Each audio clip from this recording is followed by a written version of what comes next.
चलिए दोस्तों शुरू किया जाए आज का रीडिंग सेशन इस आर्टिकल के कुछ इंपॉर्टेंट वर्ड्स के साथ। तो दोस्तों इस आर्टिकल का एक वर्ड है पर्क, ठीक है। और पर्क एक चॉकलेट भी आता है, ठीक है ना। खूब खाए होइएगा आप लोग। तो पर्क का मतलब क्या होता है? तो वेतन, पगार, इसके साथ जो अतिरिक्त चीज़ मिलता है उसे ही पर्क कहा जाता है, ठीक है।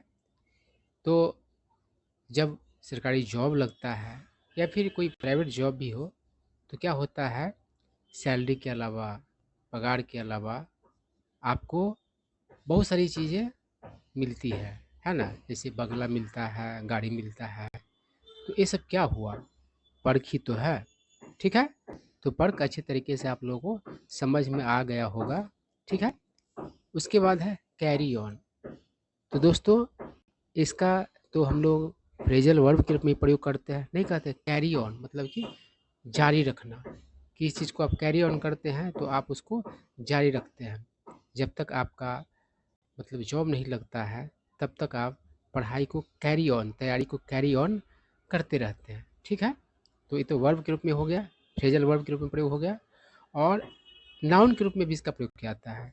तो कैरी ऑन का अर्थ होता है हवाई जहाज़ वगैरह में अपने साथ जो बैग ले जाते हैं, ठीक है ना।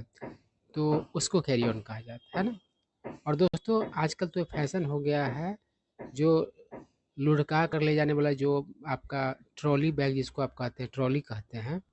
तो शुरू शुरू में उसे ही कैरी ऑन कहा जाता था, है ना। वही सही कैरी ऑन है ना। तो अब उसको लोग ट्रॉली बैग ये सब कहने लगे, वो अलग बात है ना। तो वो जो लुढ़का करके, है ना, और अपने साथ जो ले जाते हैं ट्रॉली, उसको ही कैरी ऑन कहा जाता है यात्रा वगैरह में, ठीक है। उसके बाद है बैकपैक। तो दोस्तों पीठ पर लादने वाला जो बैग होता है उसे बैकपैक कहा जाता है, ठीक है। उसके बाद है पाइप्ड म्यूजिक। तो दोस्तों पाइप्ड म्यूजिक रिकॉर्डेड म्यूजिक होता है जिसे शॉप्स में मतलब दुकानों में या फिर रेस्टोरेंट्स में, है ना, मतलब कि लगातार बजाए जाने के लिए मतलब कि प्रयोग किया जाता है। वही होता है पाइप म्यूजिक। देखते हैं ना दुकान वगैरह में, किसी में जाइए मॉल वगैरह में, तो पाइप म्यूजिक चलता रहता है ना। तो वह रिकॉर्डेड म्यूजिक होता है ना। उसी को कहा जाता है पाइप म्यूजिक, ठीक है। अब चलिए हफ एंड पफ। इसका मतलब होता है जोर जोर से सांस लेना, बहुत ज़्यादा थका हुआ होने के कारण, ठीक है। उसके बाद है स्टैक। इसका मतलब होता है ढेर, ठीक है। एक के ऊपर एक रख करके जो मतलब कि बनता है ढेर, है ना, उसे इंग्लिश में क्या कहा जाता है? स्टैक। जैसे कि ईंटों का ढेर, स्टैक जो बनता है, ठीक है ना। और स्टैक मतलब ढेर लगाना भी होता है, मतलब नाउन और वर्ब दोनों तरीके से इसका यूज किया जाता है, ठीक है। आप अपने बुक्स को भी तो स्टैक करते हैं, एक के ऊपर एक को रखते हैं, है ना, ढेर बनाते हैं, ढेर लगाते हैं, ठीक है। अब चलिए सैसे, है ना। बहुत लोगों को तो इसका उच्चारण करने में ही दिक्कत होगा। सही उच्चारण क्या होता है? सैसे। तो सैसे जो होता है उसे आप पाउच कहते हैं, छोटा सा जो पैकेट मतलब कि होता है, पुड़िया होता है शैम्पू ये सब का, है ना, सॉस वगैरह का, तो उसे ही सैसे बोला जाता है ना। पैकेट बड़ा हो जाएगा, है ना, लेकिन वो छोटा सा जो होता है शैम्पू वगैरह का, है ना, 2 रुपया इस सब में जो मिलता है, तो उसे सैसे कहा जाता है। और कोई और चीज़ भी रहता है ना। कोई शैम्पू ही थोड़ी ये उतना छोटा-छोटा मतलब कि पाउच में मिलता है, दूसरा चीज़ भी मिलता है। तो सैसे मतलब आप वही कह सकते हैं। अ, पुड़िया नहीं कहिएगा, पुड़िया तो मतलब बनाया जाता है, कागज़ वगैरह लपेट के पुड़िया बनाया जाता है ना। जैसे कि अगर आप किराना दुकान से चीनी वगैरह लाने जाते हैं कम मात्रा में, या कोई सामान जीरा या कुछ और सामान जाते हैं लाने, चीनी तो पॉलीथीन में तौल के देता है, लेकिन जीरा वगैरह या कुछ जो मतलब कि पुड़िया बना करके देता है, तो वह क्या होता है? वो पुड़िया होता है। ऐसे मतलब समझ गए। शैम्पू को मतलब कि आप जो खरीदते हैं तो एक छोटा सा पैकेट में रहता है, तो उसको आप पुड़िया थोड़ी कहिएगा, है ना। तो आप लोगों को समझ में आ गया होगा, उदाहरण से ज़्यादा क्लियर हो जाता है सैसे क्या होता है, सो आप लोग समझ गए होइएगा, ठीक है। उसके बाद है स्टरर। देखिए स्टरर का एक अर्थ तो होता है झगड़ा लगाने वाला, है ना? जैसे कि कोई व्यक्ति को आप अपना राज बताए हुए हैं, सीक्रेट बताए हुए हैं और वो किसी और को जाके बताएगा, तो वह कैसा व्यक्ति स्टरर है ना? तो ये तो व्यक्ति के लिए प्रयोग हो गया। और स्टर मतलब मिलाने वाला भी होता है ना? जैसे कि खाना वगैरह बनाते समय दाल वगैरह मिलाने के लिए जो मतलब कि होता है ना? वो उसे क्या कहा जाता है? जिसको हम लोग हिंदी में दल घोटनी कहते हैं, घोटनी कहते हैं ना? और अलग-अलग भाषा में अलग-अलग हो सकता है, इसको लोग पुकारते होंगे, है ना? भाषा तो कई बार मतलब भाषा में जितना मतलब कि ये होगा, विभिन्नता होगा, उतना ज़्यादा दिक्कत करता है ना? और सब जगह एक ही भाषा बोला जाता तो और अच्छा बात होता है ना? और अलग-अलग बोल रहा है भाषा तो कभी-कभी होता है ना, ख़ास करके इंग्लिश से हिंदी करते समय दिक्कत होता है। हम लोग दल घुटनी कहते हैं, घुटनी कहते हैं और आप लोग हो सकता है कुछ और कहते होइएगा स्टर्ड को, है ना? लेकिन समझ गए, ये जो मिलाने वाला होता है दाल वगैरह को, है ना? तो उसको क्या कहा जाता है? स्टर्ड कहा जाता है। लकड़ी का ही बना हुआ होता है या किसी और मतलब धातु वगैरह का भी हो सकता है बना हुआ हो, है ना? तो समझ गए होंगे आप लोग बात को। उसके बाद है क्रीमर। देखिए चाय, कॉफ़ी इत्यादि में दूध या मतलब ये सब मिलाने के बजाय, क्रीम वगैरह मिलाने के बजाय जो आप लिक्विड मिलाते हैं या पाउडर मिलाते हैं, उसे क्रीमर कहा जाता है ना? तो हम लोग क्या करते हैं, दुकान से जाते हैं और क्रीमर खरीद कर के ले आते हैं और चाय वगैरह, कॉफ़ी वगैरह बना लेते हैं, अगर दूध ओरिजिनल उपलब्ध नहीं हो तब, ठीक है ना?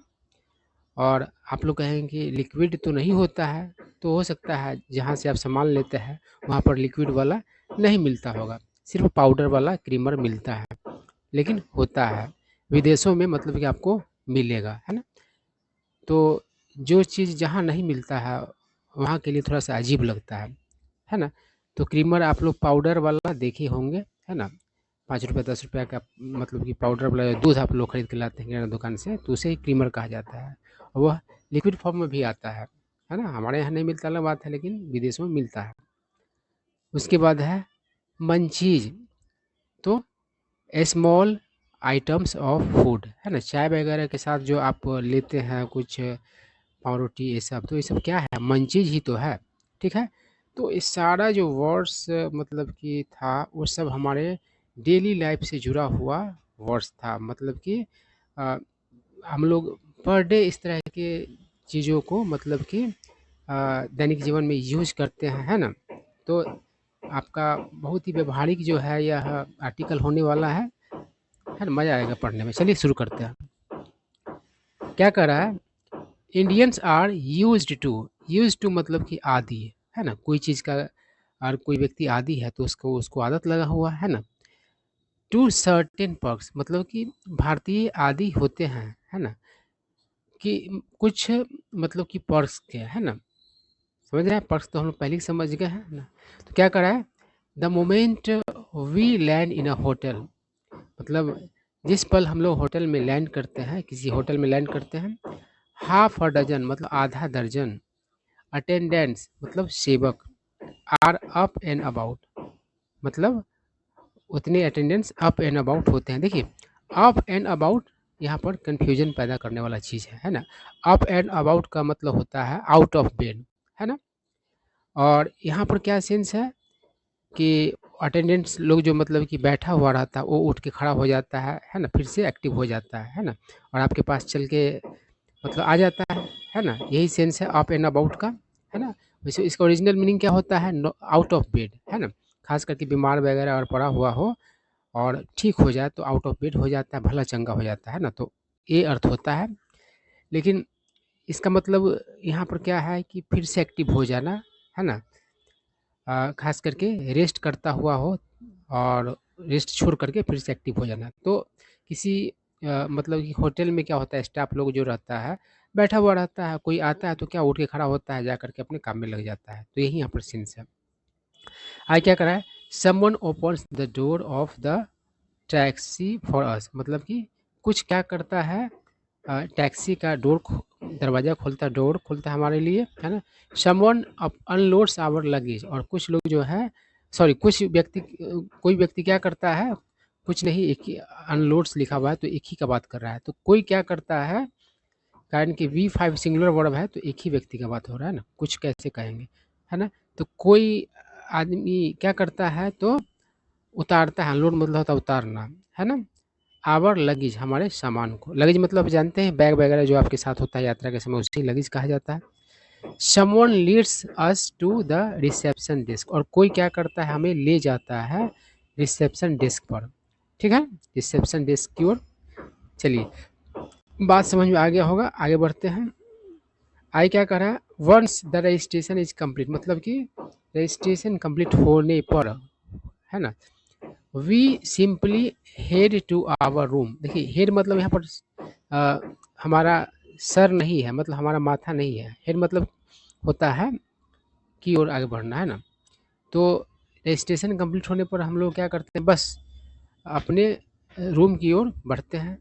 The luggage will arrive on its own, है ना, ऑन इट्स ओन मतलब स्वतः, और क्या कह रहा है कि लगेज स्वतः आ जाएगा, है ना, पहुंच जाएगा, है ना। तो अपने तो पहुंचेगा नहीं, मतलब कोई ना कोई पहुंचाएगा, लेकिन यहाँ पर आप समझ रहे हैं कि अपने आप आ जाएगा, मतलब आपको नहीं ले जाना पड़ेगा, कोई और अपने आप वहाँ पर आपको पहुंचा जाएगा, इस सेंस से। आई क्या कर रहा है, we are use to such royal treatment, तो हम लोग आदि है इस प्रकार के राजशाही बर्ताव का, है ना। ट्रीटमेंट मतलब यहाँ पर बर्ताव, है ना, इलाज नहीं होगा, बर्ताव होगा। और रॉयल मतलब जानते हैं राजशाही, है ना, राजू राजबारो जैसा, है ना, राजा राजबारो जैसा, ठीक है। अब चलिए आगे बढ़ते हैं। कह रहा है कि we have no such luck in the US, US में हम लोगों का वैसा किस्मत नहीं होता है। Once the registration is complete, मतलब कि रजिस्ट्रेशन कंप्लीट होने पर the receptionist sums it up, receptionist जो होता है वो क्या करता है, सम अप करता है। सम अप करना मतलब जानते हैं किसी चीज़ को समराइज करना, मतलब कि शॉर्ट करके क्लियर वे में, मतलब कि कहने का बात है ना, या लिखने के लिए भी प्रयोग होता है ना। तो क्या सम अप करता है, यू आर ऑल सेट। देखिए ऑल सेट मतलब होता है रेडी, और यू आर ऑल सेट जो है, देखिए सब व्यवहारिक बात है, ये बात बोला जाता है वहाँ पर, है ना। तो आप हिंदी ज़्यादा करिएगा तो ज़्यादा आपको दिक्कत होगा। यू आर ऑल सेट कहने का क्या मतलब होगा कि आपका जो इंटरेक्शन है रजिस्ट्रेशन पर काम खत्म हो गया है और आप जा सकते हैं, है ना, ये सेंस है ना। Here is your access card, ये आपका एक्सेस कार्ड है। एक्सेस कार्ड क्या होता है आप लोग समझ पा रहे होंगे। तो दोस्तों मेट्रो वगैरह में आप चढ़ते हैं तो एक कार्ड होता है, उसको आप दिखाते हैं और उससे क्या होता है, आपका मतलब आगे का रास्ता खुल जाता है और जाते हैं, है ना। तो वही एक्सेस कार्ड होता है ना। The elevator is to the left, elevator कहाँ है तो बाएं तरफ है ना। अब एलिवेटर जानते ही हैं, अब तो पहले के समय में एलिवेटर लिफ्ट ये सब अनकॉमन चीज़ था, आज तो बहुत ही कॉमन हो गया है, हर जगह रहता है। रेलवे स्टेशन सब पर भी एलिवेटर मतलब कि लग चुका है बहुत सारे रेलवे स्टेशन पर, है ना। वो जो मतलब कि ऊपर जाता रहता है नीचे आता रहता है सीढ़ी, उसे भी तो एलिवेटर कहा जाता है ना, एलिवेटर, ठीक है। अब चलिए आगे बढ़ते हैं। क्या कर रहे हैं, there is no room, room का मतलब यहाँ पर कमरा नहीं है ना, कक्ष नहीं है। रूम का मतलब यहाँ पर है जगह, गुंजाइश। टू प्रोटेस्ट एंड से मतलब कि कोई जगह नहीं होता है विरोध करने का और कहने का, है ना, मतलब आप कह नहीं सकते हैं और विरोध नहीं कर सकते, इसी से कोई गुंजाइश ही नहीं होता है। Sir are you serious, sir क्या आप सीरियस है। अब देखिए किसी अगर पूछ कोई बात और कोई बोलेगा और आपको झूठ लगेगा तो आप क्या कहिएगा, सर आर यू सीरियस, क्या आप सच में सच कह रहे हैं क्या, मतलब आप जो कह रहे हैं उस वो सही है, आपका वही कहना है ना, ठीक है। तो क्या कर रहा है, डू यू नो, क्या आप जानते हैं, क्या आपको पता है, I am coming from India, मतलब मैं भारत से आ रहा हूँ, आफ्टर 20 आवर फ्लाइट, मतलब 20 घंटे के मतलब कि हवाई यात्रा के बाद, है ना। आई क्या करा, I am carrying two huge suitcases, मैं ढो रहा हूँ, है ना, दो मतलब कि विशाल, ह्यूज मतलब बड़ा, विशाल, है ना, सूट केसेज, ठीक है ना, प्लस, है ना, I have carry on baggage. देखिए कैरी ऑन भी खाली बोला जाता है, नहीं तो कैरी ऑन बैगेज भी बोला जाता है ना, आप समझ ही गए हैं, जो ठुनका करके लुढ़का करके हम लोग चलते हैं उसको कैरी ऑन बैगेज भी कहा जाता है ना, जिसको लोग ट्रॉली बैग कहते हैं जनरल भाषा में, है ना, आम बोलचाल की भाषा में। तो क्या करा है, प्लस मेरे पास क्या है तो कैरी ऑन बैगेज है एंड अ बैक पैक, और एक बैक पैक है ना, एक पीठ पर लादने वाला बैग है ना। आई क्या करा है, you expect me to carry them to the 6th floor room, मतलब क्या क्या नहीं करा, हाँ क्वेश्चन मार्क है, तो क्या कह रहा है कि आप मुझसे उम्मीद करते हैं कि छठे तल्ला के रूम पर उन सबको ढो करके ले जाऊंगा, है ना, ले जा, यही सेंस है, ये उम्मीद है आपका। आई क्या कर रहा है, कह रहा है कि क्या मैं छठे तल्ला के रूम पर इन सबको ढो कर ले जाऊंगा, ये आप चाहते हैं, यही उम्मीद है आपका, ले जाऊँ वहाँ तक, यही आपका उम्मीद है। आई क्या कर रहा है, there is no one to hear the rant. देखिए रैंट मतलब होता है बड़बड़ाहट, आप शिकायत करते हुए जो कुछ बात बोलते हैं जोर जोर से, तो उसको ही रैंट कहा जाता है। नहीं कहता अरे यार ना यहाँ पर साफ सफाई है, ना पानी है, ना बिजली है, तो ये सब रैंट ही तो है। तो क्या करा है, there is no one to hear मतलब कोई भी सुनने वाला नहीं होता है, द रैंट मतलब उस बड़बड़ाहट को। We want to vent out our frustration. देखिए वेंट मतलब होता है जाहिर करना, जैसे कि वेंट एंगर मतलब गुस्सा जाहिर करना, और फ्रस्ट्रेशन मतलब कुंठा, तो है ना, हम लोग अपना फ्रस्ट्रेशन जाहिर करना चाहते हैं। Hello, is there, sorry is anyone there, कोई है, एनी अटेंडेंस, कोई सेवक लोग, कोई सेवक, hotel boys, housekeeping staff, है ना, ये सब कह करके मतलब कि आ, हम लोग क्या करते हैं, फ्रस्ट्रेशन जाहिर करते हैं। आई क्या कर रहा है, all we hear is silence amidst the yellow ambient lighting and the piped music in the background.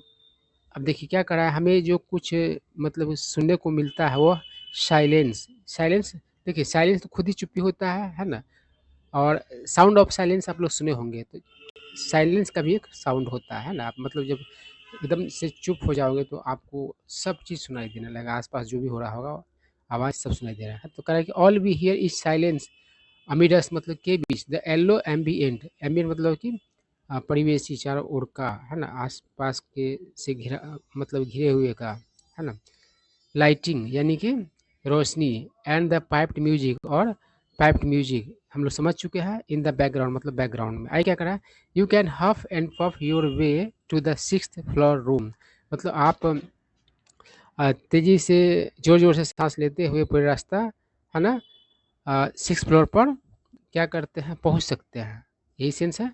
आई क्या करा है, दिस डेज इन दिनों, वेदर इट इज़ इंडिया और द यूएस, चाहे इंडिया हो चाहे यूएस हो, देर इज अ स्टैंडर्डाइजेशन, एक मतलब स्टैंडर्डाइजेशन है, स्टैंडर्डाइजेशन मतलब मानकीकरण, मतलब कि एक जैसा, है ना, अ, होने का जो चीज़ होता है उसे स्टैंडर्डाइजेशन कहा जाता है। जैसे कि हर बोर्ड का, चाहे बिहार बोर्ड हो, सीबीएसई बोर्ड हो, चाहे यूपी बोर्ड हो, सबका सिलेबस का स्टैंडर्डाइजेशन कर दिया जाए, तो समझ रहे हैं कि सबका सिलेबस एक ही जैसा होगा, तो एक ही जैसा होने का बात यहाँ पर पता चल रहा है। तो एक स्टैंडर्डाइजेशन है। As far as entry into hotel rooms is concern, जहाँ तक सवाल है होटल रूम्स में प्रवेश का, है ना, it is an access card based entry, तो कैसा मतलब कि एंट्री होता है, तो एक्सेस कार्ड आधारित entry, no fiddling around with a lock and key any more. अब देखिए फीडल अराउंड मतलब क्या होता है, आ, फालतू काम करना और वैसे ही अपना समय मतलब कि बिताना, मतलब फालतू काम करके अपना समय बिताना, है ना। और फिडल अराउंड विथ जब हो जाएगा तब उसका कुछ और अर्थ हो जाएगा। फिडल अराउंड का मतलब क्या होता है, फालतू काम करके समय बिताना, और फिडल अराउंड विथ का मतलब क्या होता है, मतलब कि कुछ न कुछ चेंज करते रहना, है ना, जब तक कि आप जो चाहते हैं वो हो नहीं जाए, है ना। तो कह रहा है कि no fiddle around with a lock and key any more, मतलब कि अब आपको बार बार चाबी घुमा घुमा करके नहीं दिखना होगा, गेट नहीं खुल रहा है, ये हो रहा है, यही सेंस हो रहा है ना। नहीं तो बहुत बार क्या होता है, चाबी दे देता है, पता चलो वहाँ जाके गेट नहीं खुल रहा है ना, तो यही सेंस हो रहा है। चलिए आगे बढ़ते हैं, क्या करा है, in its ideal essence, ideal का अर्थ यहाँ पर क्या, परफेक्ट, है ना, और इसेंस मतलब कि अ, किसी चीज़ का मतलब कि क्वालिटी, या फिर आप कह सकते हैं फीचर, है ना, यानी कि गुण या विशेषता, जो उस चीज़ को वो चीज़ बनाता है ना। का in its ideal essence, the method is simple, यानी मेथड क्या है, तरीका क्या है, बहुत ही सिंपल है, सरल है। We tap the card against the door, हम लोग डोर पर क्या करते हैं, टैप करते हैं कार्ड को, द डोर क्लिक्स, और दरवाज़ा खटखट करता है एंड लेट्स अस इन, और हमें अंदर जाने देता है। ठीक है ना। आई क्या कर रहा है, call it a Murphy's law, इसे मर्फीज लॉ कहो। मर्फीज लॉ कहने का मतलब क्या होता है कि एक स्टेटमेंट है फैक्ट्स का कि अगर कुछ गड़बड़ हुआ तो गड़बड़ हो जाएगा, है ना। तो कह रहा है कि कुछ गड़बड़ हो, इसे आप कहे कुछ गड़बड़ होगा तो गड़बड़ हो जाएगा, बट समटाइम्स, लेकिन कभी कभी, इसको और आगे बढ़िए तो समझ में आ जाएगा। ट्राई एज वी माइट, जितना मतलब कि संभव हम लोग कोशिश करते हैं, देर इज़ नो रिस्पॉन्स, कोई जवाब नहीं आता। We hold the card this way the other way, हम लोग कार्ड को कभी क्या करते हैं, ऐसे तैसे करते रहते हैं, नहीं कुछ खराब उराब हुआ था तो हम लोग तरह तरह से कोशिश करते हैं, यही सेंस है यहाँ पर। रब इट वायलेंटली, मतलब रगड़ते हैं इसको एकदम हिंसक तरीके से अगेंस्ट द डोर, दरवाजे से। बट इट स्टेज डेड, लेकिन वह कैसा रहता है तो डेड रहता है। डेड रहने का मतलब क्या है, कोई चीज़ अगर डेड है तो वह नॉट वर्किंग है, मतलब काम करता हुआ नहीं होता है ना। चलिए, ऐसा होता है एक्सेस कार्ड के साथ कभी कभी कि आपके पास एक्सेस कार्ड है और गए दरवाजा पर, जैसा करना होता है वैसा किए, लेकिन कोई असर नहीं पड़ता है ना। चाहे कार्ड को आप ऐसे कीजिए, उल्टा लगाइए, सुल्टा लगाइए, कुछ भी कीजिए, कुछ भी फर्क नहीं पड़ने वाला है, यही सेंस है। आई क्या कर रहा है, after half hour of absolute futility, देखिए फ्यूटाइल मतलब होता है व्यर्थ, फ्यूटिलिटी उसी से बना है, व्यर्थता। तो कहा कि पूरे पूर्ण मतलब कि आधा घंटा पूर्ण विफलता के बाद, है ना, व्यर्थता के बाद, वी रन डाउन मतलब हम लोग नीचे की ओर दौड़ते हैं, टू द रिसेप्शन मतलब रिसेप्शन की ओर, है ना। रिसेप्शन आप जानते हैं काउंटर जो होता है होटल्स वगैरह में, है ना। आई क्या करा है, सॉरी अबाउट डैट, मतलब उसके लिए sorry. The access card had timed out, मतलब एक्सेस कार्ड टाइम्ड आउट हो चुका था। टाइम आउट का मतलब आप लोग जानते ही है, मतलब टाइम खत्म हो जाना, है ना। आप देखते हैं एग्जाम वगैरह दे जाते हैं, टाइम आउट होता है तब आपका स्क्रीन लॉक हो जाता है, पता चलता है कि आपका जो समय जो निर्धारित दिया हुआ था वो खत्म हो गया, है ना। बहुत ही कॉमन है ये टाइम आउट को, आप सब लोग समझ सकते हैं, आज के दुनिया में कौन नहीं इसको समझेगा। आई क्या कर रहा है, let me issue a new card, मुझे नया कार्ड इश्यू करने दीजिए। You should now be fine, अब ठीक हो जाना चाहिए। सेज द रिसेप्शनिस्ट, मतलब कहते हैं रिसेप्शनिस्ट, सॉल्विंग द प्रॉब्लम मतलब कि समस्या का हल करते हुए। आई क्या कर रहा है, in the hotel room, hotel room में, the first thing that comes to mind, पहला चीज़ जो मतलब दिमाग में आता है, इज द मोस्ट क्रूशियल, वो सबसे ज़्यादा इम्पोर्टेंट होता है। क्रूशियल मतलब बहुत क्रूशियल मतलब निर्णायक होता है, वेरी इंपॉर्टेंट आप कहेंगे। How do we get coffee tomorrow morning, मतलब कल सवेरे हम लोग कॉफ़ी कैसे मिलेगा, हम लोग कैसे पाएंगे। To answer our fervent call, fervent मतलब कि जोशीला, है ना, मतलब उत्सुकता से भरा, है ना, कॉल, इस उत्सुकता कॉल का, है ना, जवाब। The to answer our fervent call मतलब हमारे फर्वेंट कॉल का आंसर करने के लिए। The eyes catches a coffee maker in the room, आँख नज़र पड़ता है किस पर, हमारा आँख किस चीज़ को मतलब कि देख लेता है तो कॉफ़ी मेकर को, रूम में पड़ा हुआ जो कॉफ़ी मेकर है उसकी बात कर रहा है। रूम में पड़े हुए कॉफ़ी मेकर पर मतलब कि हमारा नजर जाता है, हमारी आँखें उसको देख लेती है, यही सेंस है। आई क्या कर रहा है, there are multiple items stacked around it, मतलब इसके आसपास ढेर सारे मतलब कि आइटम्स जो है ढेर लगे हुए होते हैं। कप्स, कॉफ़ी पाउडर, शुगर सैशेस, है ना, सैचेस, सैसे का प्लूरल बना दिया गया है ना। क्रीमर, है ना, and finally a wooden stir, सब कुछ क्लियर हो गया है, लकड़ी का स्टर। आई क्या करा, फॉर द नेक्स्ट आवर, अगले मतलब घंटों के लिए, we feel the Thomas Edison crouched over his light bulb, देखिए क्राउच ओवर मतलब क्या होता है, अ, झुकना, है ना। आप देखते हैं टेबल पर पढ़ते रहते हैं और पूरा बुक पढ़िए आप क्राउच ओवर हो जाते हैं, है ना, झुक जाते हैं, है ना। तो थॉमस एडिसन जो था, जो इलेक्ट्रिक बल्ब का आविष्कार किया, वो भी क्या करता, हमेशा वो इसी खोज में रहता था और खोज करते मतलब कि अपना एक्सपेरिमेंट करते वगैरह उसी पर मतलब कि झुक जाता था, यही सेंस है। आई क्या करा, how do we put these ingredients together to get that blest of coffee, ingredients मतलब जानते ही ये सामग्री होता है, यानी किसी खान-पान को बनाने के लिए जो चीज़ आवश्यक होता है उसे इंग्रीडिएंट कहा जाता है, इंग्रीडिएंट्स, है ना? तो कहा कि हम लोग कैसे एक साथ मिलाएँगे सारे इंग्रीडिएंट्स को वो ब्लेस्ड कॉफ़ी पाने के लिए, ब्लेस्ड मतलब यहाँ पर क्या होगा, अ, शांति का अनुभूति देने वाला, है ना? या फिर चिंता फ़िक्र से आज़ादी का अनुभूति देने वाला, है ना? इसके और भी अर्थ हैं। ब्लेस्ड मतलब पवित्र भी होता है, होली। आई क्या कर आफ्टर इमेंस टॉयल, टॉयल मतलब होता है कड़ी मशक्कत, है ना? कड़ी मेहनत, कमर तोड़ने वाला मेहनत, है ना?